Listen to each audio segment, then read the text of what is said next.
Welcome to Bardling's Banner, where I go over tips and tricks for Dungeons and Dragons. Please remember to like, comment, share, and subscribe. Also, if you have subscribed, please remember to press the bell so you get notifications of new videos that come out. Jumping.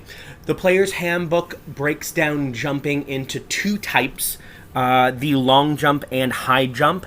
It further breaks it down into two additional types, the standing long and high jump and running long and high jump. Starting quickly with the long jump, you can jump a distance equal to your strength score. So assuming you have a strength score of 16, if you take a running long jump, you can jump 16 feet forward. This does count towards your total movement speed. So in order to do so, you must take a total of 26 feet of movement. As for the high jump, you can jump 3 plus your strength modifier. So your strength modifier, using the example of a character with 16 strength again, would be plus 3. So you can jump with a running high jump up to 6 feet in the air. Again, that is halved if you do not take that running start, so a standing high jump would only be 3 feet in the air. And it does give a note here that you are able to reach up to half of your height when jumping. Again, as with the long jump, either way, each foot you clear on the jump costs a foot of movement. So, now on to the question of the day. When is a jump not a jump? When it's a fall.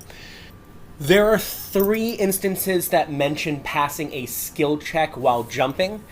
The first 2 referring to a long jump, those being clearing obstacles while jumping, and also landing in difficult terrain at the end of the jump.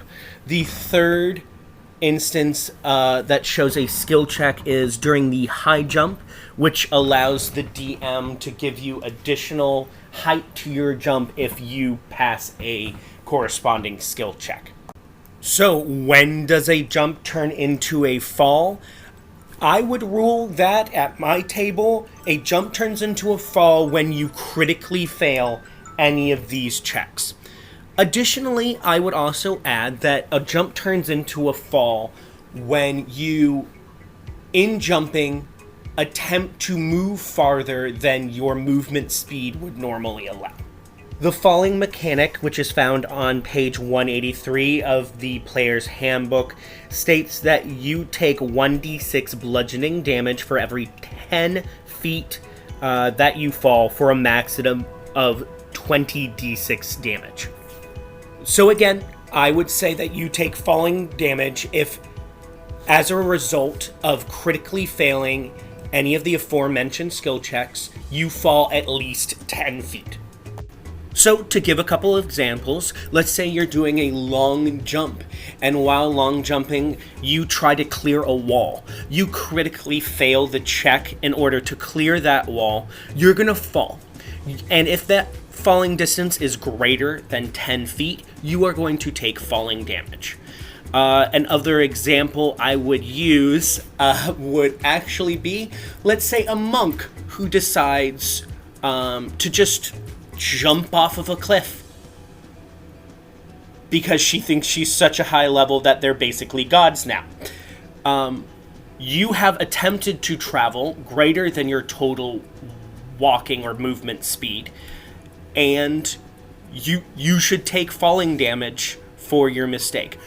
That mistake being jumping off a cliff.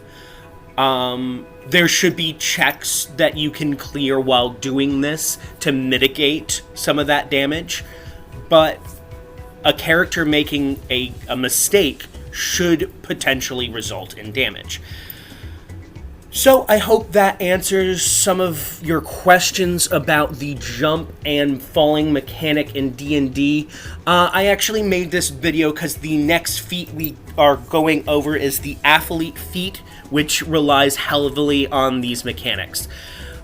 So thank you again for listening, and this is the Bardling wishing you all 1d8 worth of inspiration.